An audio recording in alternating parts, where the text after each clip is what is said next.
ಮಂಗಳೂರು ಮಿರರ್ಗೆ ಸ್ವಾಗತ. ನಾನು ಅರ್ಚನಾ.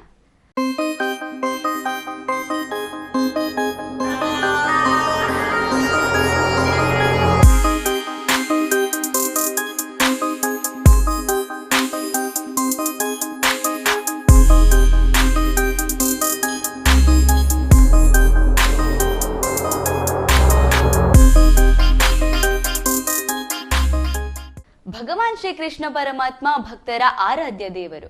ದ್ವಾಪರದ ಕೃಷ್ಣ ಒಬ್ಬ ಚಾಣಾಕ್ಷ ರಾಜಕಾರಣಿ ಎಂದೇ ಜನಜನಿತ.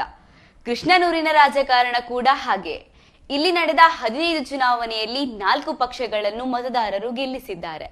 ಪ್ರಬಲ ಜಾತಿ ಬಲ ಇಲ್ಲದೆಯೂ ಗೆಲ್ಲಿಸಿರುವುದು ವಿಶೇಷ. ಒಂದು ಕಾಲದಲ್ಲಿ ಕಾಂಗ್ರೆಸ್ ಭದ್ರಕೋಟೆಯಾಗಿದ್ದ ಉಡುಪಿ ವಿಧಾನಸಭಾ ಕ್ಷೇತ್ರ ಈಗ ಭಾರತೀಯ ಜನತಾ ಪಕ್ಷದ ಗಟ್ಟಿ ಕ್ಷೇತ್ರ. ಗ್ರಾಮ ಪಂಚಾಯತ್ನಿಂದ ಸಂಸದರವರೆಗೆ ಬಿಜೆಪಿಯ ಭದ್ರಕೋಟೆಯಾಗಿ ಬದಲಾಗಿದೆ. ಈ ಬಾರಿಯ ಚುನಾವಣೆಯಲ್ಲಿ ಇತಿಹಾಸದಲ್ಲಿ ಮೊಟ್ಟ ಮೊದಲ ಬಾರಿಗೆ ಇಬ್ಬರು ಮೊಗವೀರ ಅಭ್ಯರ್ಥಿಗಳು ಮುಖಾಮುಖಿಯಾಗುತ್ತಿದ್ದಾರೆ. ಕಾಂಗ್ರೆಸ್ ಉದ್ಯಮಿಯನ್ನು ಕಣಕ್ಕಿಳಿಸಿದರೆ ಬಿಜೆಪಿ ಹಿಂದುತ್ವದ ಅಸ್ತ್ರವನ್ನು ಪ್ರಯೋಗ ಮಾಡಿದೆ. ಕರಾವಳಿ ಜಿಲ್ಲೆ ಉಡುಪಿಯ ಈ ಬಾರಿಯ ಚುನಾವಣೆ ಎಂದೆಂದೂ ಕಂಡರಿಯದ ಹೊಸತನದ ಚುನಾವಣೆಯಾಗಿದೆ. ಅಧಿಕಾರದಲ್ಲಿದ್ದ 5 ಬಿಜೆಪಿ ಶಾಸಕರ ಪೈಕಿ ಈ ಬಾರಿ 4 ಜನರಿಗೆ ಮತ್ತೆ ಸ್ಪರ್ಧಿಸುವ ಅವಕಾಶ ಸಿಕ್ಕಿಲ್ಲ. ಕುಂದಾಪುರದ ಶಾಸಕ ಹಾಲಾಡಿ ಶ್ರೀನಿವಾಸ ಶೆಟ್ಟಿ ನಿವೃತ್ತಿಗೂ ಈ ಲಿಂಕ್ ಇದೆ. ಬಂಟ ಸಮುದಾಯದ ನಾಯಕ ಹಾಲಾಡಿ ರಾಜೀನಾಮೆ ಕೊಟ್ಟಾಗ ಇಡೀ ಜಿಲ್ಲೆಯ ರಾಜಕೀಯ ಚಿತ್ರಣ ಬದಲಾಗಿದೆ. ಸಾಮಾಜಿಕ ನ್ಯಾಯ ಎಂದು ಬಿಂಬಿಸುವ ಜಾತಿಯ ಆಧಾರಿತ ಟಿಕೆಟ್ ಹಂಚಿಕೆಯಲ್ಲೂ ಬದಲಾವಣೆಯಾಗಿದೆ.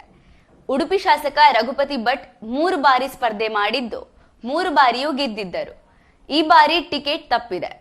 ಕಾಪು ಮೇಲೆ ಕಣ್ಣಿಟ್ಟಿದ್ದ ಮೊಗವೀರ ನಾಯಕ ಸಹಕಾರಿ ಕ್ಷೇತ್ರದ ಯಶ್ಪಾಲ್ ಸುವರ್ಣಗೂ ಉಡುಪಿ ಟಿಕೆಟ್ ಸಿಕ್ಕಿದೆ. ಉಡುಪಿ ಬಿಜೆಪಿಯ ಭದ್ರಕೋಟೆ. ಇಲ್ಲಿ ಅಭ್ಯರ್ಥಿ ಮುಖ್ಯ ಆಗುವುದಿಲ್ಲ, ಪಕ್ಷವೇ ಮುಖ್ಯ. ಉಡುಪಿ ನಗರಸಭೆ ದಕ್ಷಿಣ ಭಾರತದಲ್ಲೇ ಬಿಜೆಪಿ ಅಧಿಕಾರ ಪಡೆದ ಮೊದಲ ಸ್ಥಳೀಯ ಆಡಳಿತ ಸಂಸ್ಥೆ. ಹಿಂದುತ್ವದ ಹೋರಾಟದಿಂದ ಉದ್ಭವವಾದ ಮೊಗವೀರ ನಾಯಕ ಯಶ್ಪಾಲ್ ಸುವರ್ಣ ಬಿಕಾಂ ಶಿಕ್ಷಣವನ್ನು ಉಡುಪಿಯ ಪೂರ್ಣ ಪ್ರಜ್ಞಾ ಕಾಲೇಜಿನಲ್ಲಿ ಪಡೆದಿದ್ದಾರೆ. ಕರಾವಳಿ ಜಿಲ್ಲೆಯಾದ್ಯಂತ ಕಾಂಗ್ರೆಸ್ ಅಧಿಕಾರದಲ್ಲಿದ್ದ ಸಂದರ್ಭದಲ್ಲಿ ಕರಾವಳಿಯಲ್ಲಿ ಹಿಂದುತ್ವದ ಹೋರಾಟದ ಮೂಲಕ ಬಿಜೆಪಿ ತನ್ನ ಸ್ಥಾನವನ್ನು ನಿಧಾನಕ್ಕೆ ಭದ್ರಪಡಿಸುತ್ತಾ ಹೋಗಿದೆ. ಸಂಘ ಪರಿವಾರ ಹಿಂದೂ ಯುವ ಸೇನೆ ಸಂಘಟನೆಯ ಮೂಲಕ ಯಶ್ಪಾಲ್ ಸುವರ್ಣ ಪ್ರವರ್ಧಮಾನಕ್ಕೆ ಬಂದವರು. ಉಡುಪಿಯ ಪ್ರಬಲ ಮೊಗವೀರ ಸಮುದಾಯದ ಕಾಂಗ್ರೆಸ್ ಪಕ್ಷದ ಜೊತೆ ಇದ್ದಂತ ಸಂದರ್ಭದಲ್ಲಿ ಯುವಕರನ್ನು ಬಿಜೆಪಿಗೆ ಸೆಳೆದವರಲ್ಲಿ ಮತ್ತು ಮೊಗವೀರ ನಾಯಕನಾಗಿ ಯಶ್ಪಾಲ್ ಸುವರ್ಣ ಕಾಣಿಸಿಕೊಳ್ಳುತ್ತಿದ್ದಾರೆ.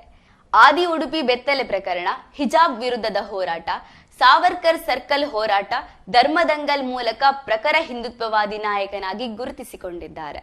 ಕಾಂಗ್ರೆಸ್ ಉಡುಪಿಯಲ್ಲಿ ಈ ಬಾರಿ ಹೊಸ ಮುಖವನ್ನು ಪರಿಚಯಿಸಿದೆ.